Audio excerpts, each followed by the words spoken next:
नमस्कार, बहुत स्वागत है आपका हमारे छत्तीसगढ़ के बुलेटिन में। मैं हूं आपके साथ ऋतु ज्ञानवानी। छत्तीसगढ़ की राजनीति अब गर्म हो चुकी है। बृहस्पति सिंह को कांग्रेस ने नोटिस जारी किया है। जी हां, कुमारी शैलजा वाले बयान पर यह नोटिस जारी हुआ है। दरअसल 3 दिनों के भीतर इसका जवाब भी इन्हें देना होगा। प्रभारी महामंत्री मलकीत सिंह गेंदू ने यह नोटिस जारी किया है बृहस्पति सिंह के लिए। कुमारी शैलजा वाले बयान पर यह नोटिस जारी हुआ है और अब इसके एवज में जवाब देना होगा, स्पष्टीकरण देना होगा।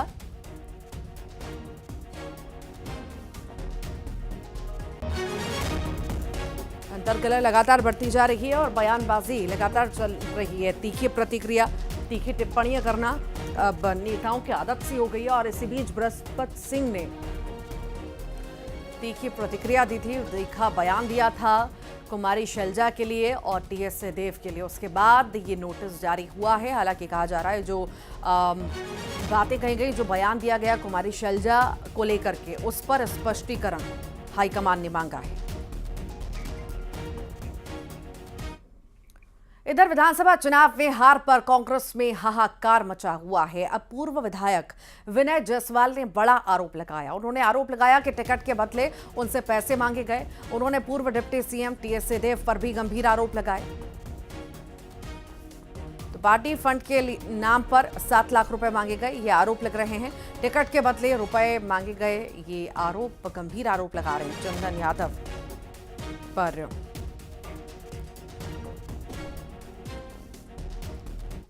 आपको डेट वाइज मैं आपको बता दूंगा।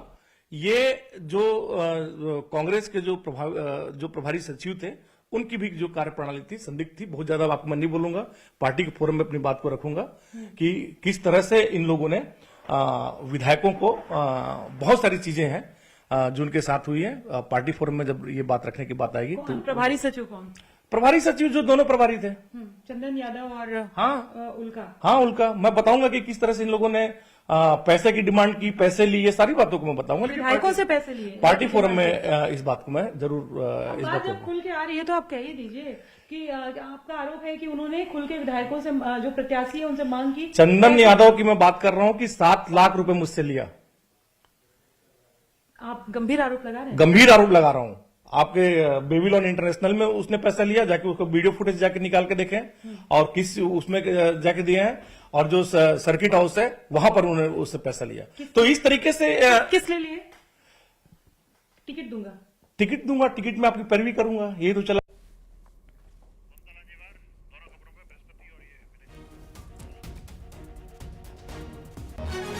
और ज्यादा जानकारी के लिए हमारे साथ सहयोगी ममता लांजेवार जुड़ गई हैं। ममता, जब से हार का मुंह देखना पड़ा है छत्तीसगढ़ में कांग्रेस को, तब से ही बौखलाई हुई है और बयानबाजी भी हम देख रहे हैं। बृहस्पति सिंह ने कुमारी शैलजा पर बयान दिया, टीएस सिंहदेव पर बयान दिया, अब ये गंभीर आरोप विनय जायसवाल भी लगा रहे हैं।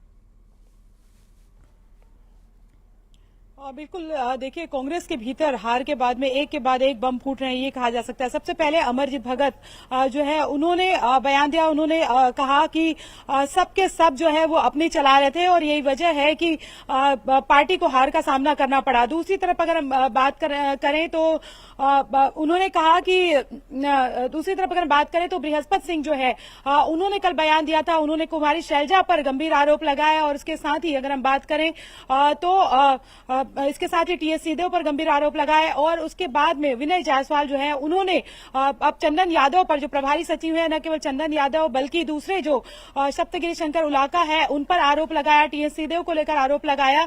और सबसे बड़ी बात यह है कि सीधे तौर पर उन्होंने कहा कि चंदन यादव ने 7 लाख रुपए लिए। उन्होंने होटल का नाम बताया और ये कहा कि टिकट की लॉबिंग को लेकर, पैरवी को लेकर ये पैसे लिए गए और भी जो प्रत्याशी है उनसे लिए गए होंगे। उन्होंने ये भी कहा कि बीजेपी और आरएसएस के साथ मिलकर पूरी प्लॉटिंग तैयार की गई थी कि किस तरह से पार्टी को हराया जाए।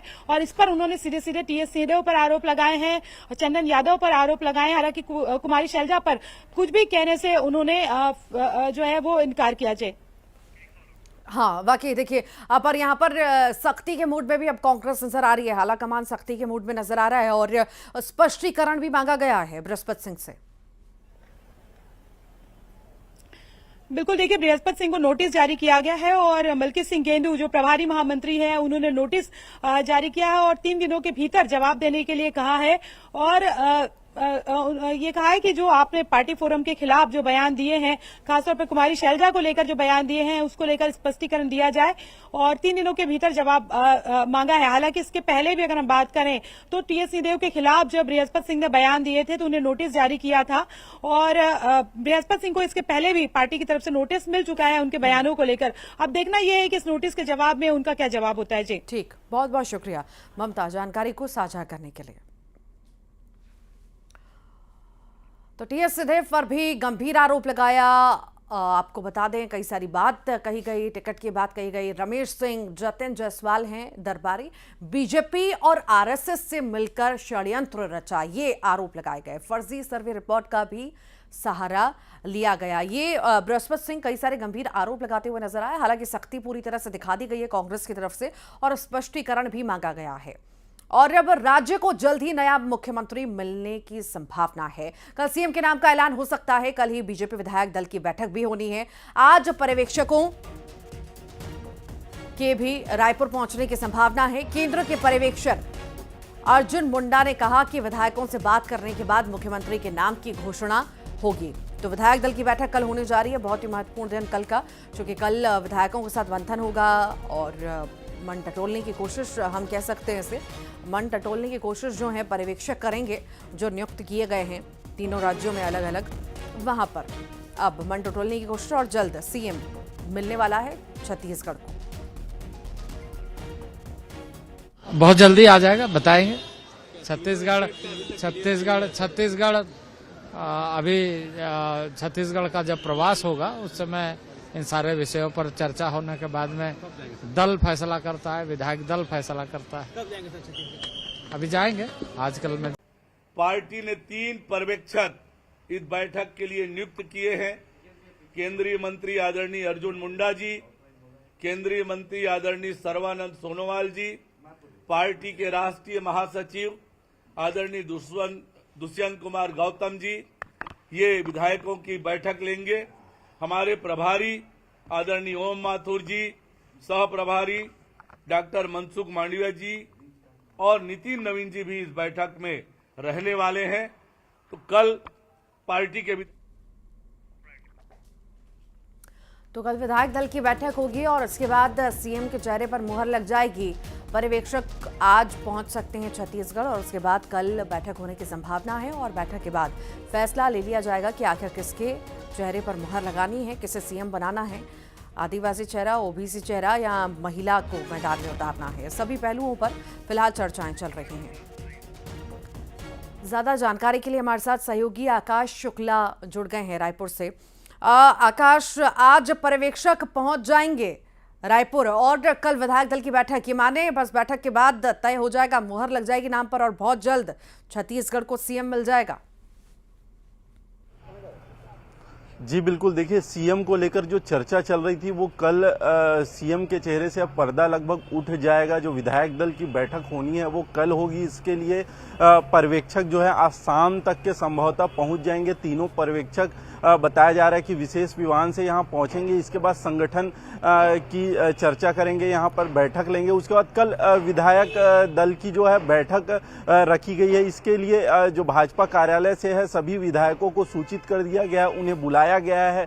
संगठन की तरफ से जो पर्यवेक्षक नियुक्त किए गए हैं वो विधायकों से चर्चा करेंगे, उनका फीडबैक लेंगे, जानेंगे कि सीएम के लिए आखिर चेहरा कौन हो सकता है। ये सारी जानकारी लेंगे। इसके मन टटोल कर एक रिपोर्ट तैयार करेंगे और कहीं सीधे संगठन को देंगे। तो कहा जा रहा है कि संभवतः कल सीएम चेहरे की घोषणा हो सकती है।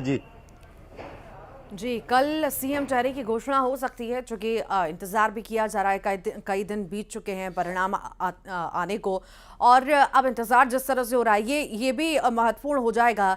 यहाँ पर आकाश की पर्यवेक्षक तो पहुंच जाएंगे पर जो स्थितियां संभालनी होगी, मन टटोलना होगा और मनाना होगा, मान मनोबल कितना होगा, क्योंकि दिग्गज है मैदान में, हर कोई रेस में आना चाह रहा है। आखिर क्या लगता है कितना मुश्किल इन पर्यवेक्षकों के लिए होगा? देखिए तो बिल्कुल चुनौती है, क्योंकि जिस तरीके से जो नाम सीएम चेहरे को लेकर सामने आ रहे हैं सभी बड़े नाम हैं, कद्दावर नेता हैं और बड़ी जीत हासिल करके यहां तक पहुंचे हैं। लगातार संगठन की भी उनसे बात हुई है। ऐसे में पर्यवेक्षकों के लिए एक तरीके से फीडबैक लेना और एक नाम पर सहमति बनाना चुनौती तो होगी, लेकिन कहा जाता है कि संगठन इस पर फैसले लेते हैं और कहीं ना कहीं फीडबैक के आधार पर जो संगठन है वो निर्णय लेगा।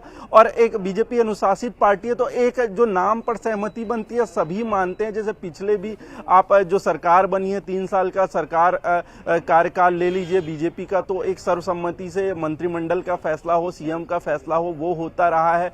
तो ऐसे में इस बार भी वही होगा। अभी पर्यवेक्षकों के अलावा जो है मनसुख मांडविया यहाँ पे आने वाले हैं। इसके अलावा ओम माथुर, नितिन नवीन जो सह प्रभारी और प्रभारी थे वो भी यहाँ पर आएंगे और बैठक में मौजूद रहेंगे पर्यवेक्षकों के साथ। इसके बाद वो चर्चा करेंगे, फीडबैक लेंगे। तो तमाम ये प्रक्रिया होगी, लेकिन ये बात तो बिल्कुल तय है कि जो भी एक नाम सामने आएगा वो सभी उस पर सहमति जताएंगे। जी ठीक, बहुत बहुत शुक्रिया आकाश जानकारी को साझा करने के लिए।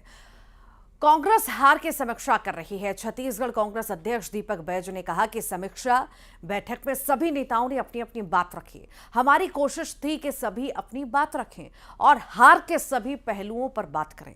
आइए सुनते हैं दीपक बैज ने कांग्रेस की बैठक पर आखिर क्या कुछ कहा।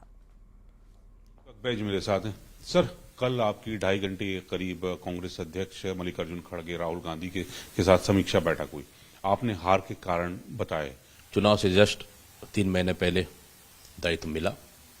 मैंने कोशिश किया सत्ता और संगठन साथ मिलकर हम लोग काम करें। सामूहिक नेतृत्व की बात कर रहे हैं, तो क्या चुनाव में हार के लिए नैतिकता के आधार पर किसी ने कहा कि मैं अपना इस्तीफा देता हूं, मैं जिम्मेदारी लेता हूं? ऐसे कोई बात तो नहीं हुई। वहां तो सिर्फ जो कमियां रहेगी उन कमियों पे पूरी डिस्कस हुआ और ऑलरेडी आलाकमान पास भी जानकारी थी। बाकी ऐसी कोई चर्चा नहीं हुई है। कैमरामैन आपको पाठक के साथ नई दिल्ली से अशरफ काज़मी, न्यूज़ 18। कोंडागांव से बड़ी खबर की बात कर लेते हैं। स्कूल में 11 बच्चे बेहोश हुए हैं। प्राथमिक स्कूल के बच्चे बेहोश होना बताए जा रहे हैं। दरअसल शिक्षकों परिजनों ने अस्पताल में इन लोगों को भर्ती करा दिया। इलाज के बाद सभी बच्चे स्वस्थ भी बताए जा रहे हैं। हालांकि कारण क्या है ये भी जानने की कोशिश हम करेंगे। स्कूल में 11 बच्चे बेहोश हो गए। अचानक से प्राथमिक स्कूल के बच्चे बेहोश हो गए। आखिर क्यों हुए, क्या वजह रही, क्या भोजन इनके द्वारा किया गया था, मिड डे मील इनके द्वारा खाया गया था जिस वजह से यह हालत हुई, या कुछ और कारण थे। सभी पहलुओं पर जो है जानने की कोशिश भी करेंगे कि आखिर क्या पूरा मामला था। पर बता दें कि सभी को तत्काल अस्पताल में भर्ती कराया गया और इलाज के बाद उन्हें डिस्चार्ज भी कर दिया गया। सभी बच्चे स्वस्थ बताए जा रहे हैं। कोंडागांव की हम बात कर रहे हैं जहां पर 11 बच्चे अचानक से बेहोश हो गए और उन्हें तत्काल जो है अस्पताल में परिजनों द्वारा, शिक्षकों द्वारा भर्ती कराया गया। महासमुंद से बड़ी खबर की इस वक्त हम बात करेंगे। महासमुंद बागबाहरा पिथौरा में बुलडोजर चला है। अवैध चखना दुकानों पर बुलडोजर चलाया गया। कड़ी सुरक्षा के बीच बुलडोजर चला है। शराब दुकानों के पास अवैध चखना सेंटर संचालित हो रहे थे, वो भी लंबे वक्त से, और इस पर निगाहें कहीं ना कहीं नगर निगम की थी पर कार्रवाई नहीं हो पा रही थी। पर अब जब बीजेपी सत्ता में आ चुकी है तो सक्रियता निगम की भी और बीजेपी की भी साफ तौर से नजर आ रही है और ये बड़ी कार्रवाई देखी गई है। महासमुंद की तस्वीरें। अवैध चखना सेंटरों पर बुलडोजर चला है। अवैध घुमटियों को हटाया गया है, दुकानों को हटाया गया है जहां पर अवैध अतिक्रमण करके रखा गया था।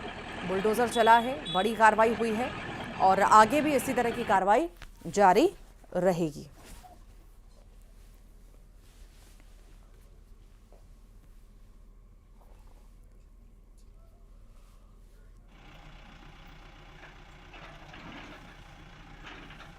तो यहाँ पर जो तस्वीरें आप देख रहे हैं जहाँ पर बुलडोजर चल रहा है, यहाँ पर अवैध चखना दुकानें संचालित हुआ करती थी और अब जो है निगम का बुलडोजर पहुँचा है और इन्हें जमींदोज करने में लगा है, इन्हें तोड़फोड़ करने में लगा है, इन्हें यहाँ से हटाने में लगा है। और इस दौरान बड़ी संख्या में जो है अधिकारी भी मौजूद रहे, प्रशासन की टीम भी मौजूद रही कि किसी तरह की कोई स्थिति, विवाद की स्थिति पैदा ना हो। ये तस्वीर महासमुंद की इस वक्त हम दिखा रहे हैं। बागबाहरा में भी बुलडोजर चला। छत्तीसगढ़ के अलग अलग हिस्सों में, अलग अलग ज़िलों में हमने ये बीते एक हफ्ते में कई सारी कार्रवाइयाँ देखी। लगातार बुलडोजर की कार्रवाई जारी है। अवैध अतिक्रमण हटाए जा रहे हैं, कई जगह पर फाइन भी लगाए जा रहे हैं और इसी बीच महासमुंद की ये तस्वीर निकल करके सामने आई है, जहां पर अवैध चखना सेंटर संचालित हो रहे थे लंबे वक्त से, और एक नहीं कई सारी ऐसी दुकानें थी जो संचालित हो रही थी। अब इन पर बुलडोजर चला है और कार्रवाई हुई है।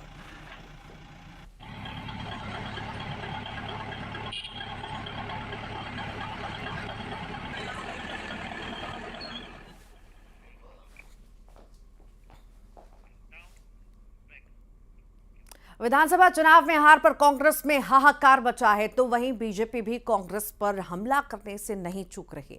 भाजपा के महामंत्री और नारायणपुर विधायक केदार कश्यप ने कांग्रेस पर जमकर निशाना साधा। उन्होंने कहा कि झारखंड से राज्यसभा सांसद धीरज साहू के घर पर करोड़ों की संपत्ति मिली, जिसमें करीब 200 करोड़ से ज्यादा कैश मिले हैं। केदार कश्यप ने कहा कि कांग्रेस का वास्तविक चेहरा सामने आ रहा है। उन्होंने आरोप लगाया कि भ्रष्टाचार का ऐसा ही खेल छत्तीसगढ़ में भी खेला गया।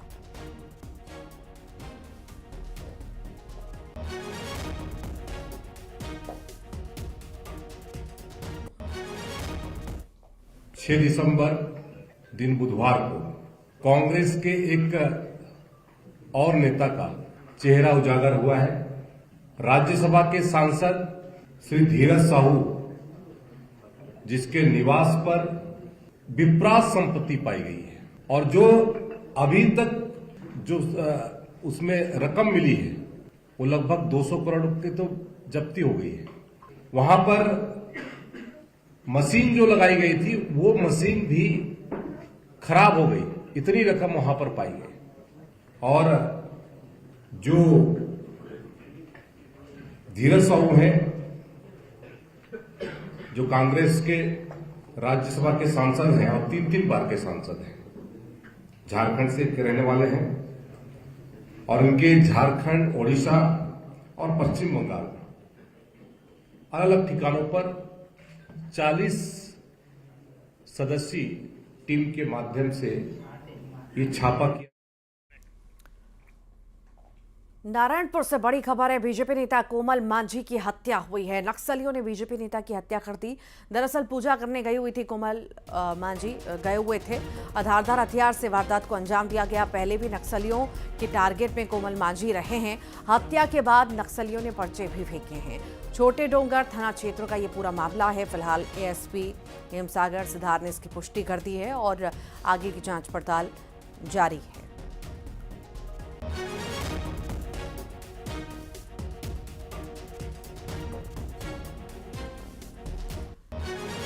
एक बार फिर कायराना करतूत नक्सलियों के साफ तौर से देखने को मिली है।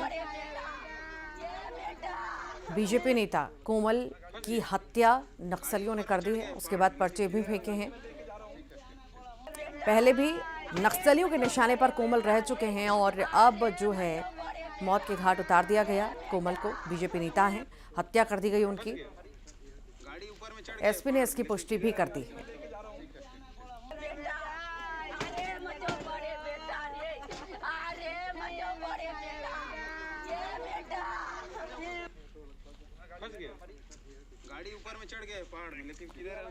सुकमा से बड़ी खबर है, 20 नक्सलियों ने किया है आत्मसमर्पण। 5 महिला नक्सली भी इसमें शामिल हैं।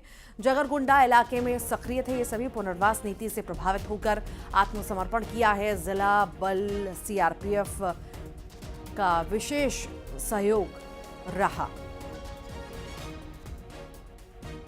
तो पुनर्वास नीति से ये नक्सली प्रभावित हुए और प्रभावित होकर के आत्मसमर्पण इनके द्वारा किया गया है। बड़ी संख्या में आत्मसमर्पण नक्सलियों द्वारा पुनर्वास नीति से प्रभावित होकर के आत्मसमर्पण नक्सलियों द्वारा किया गया है।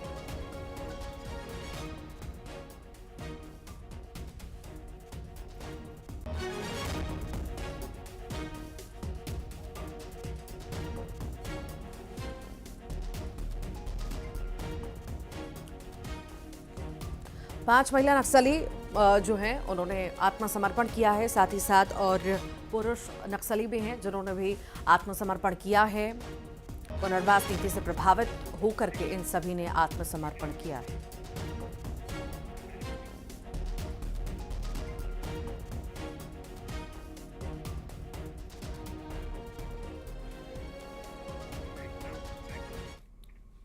और आइए अब देखेंगे छत्तीसगढ़ टॉप 20।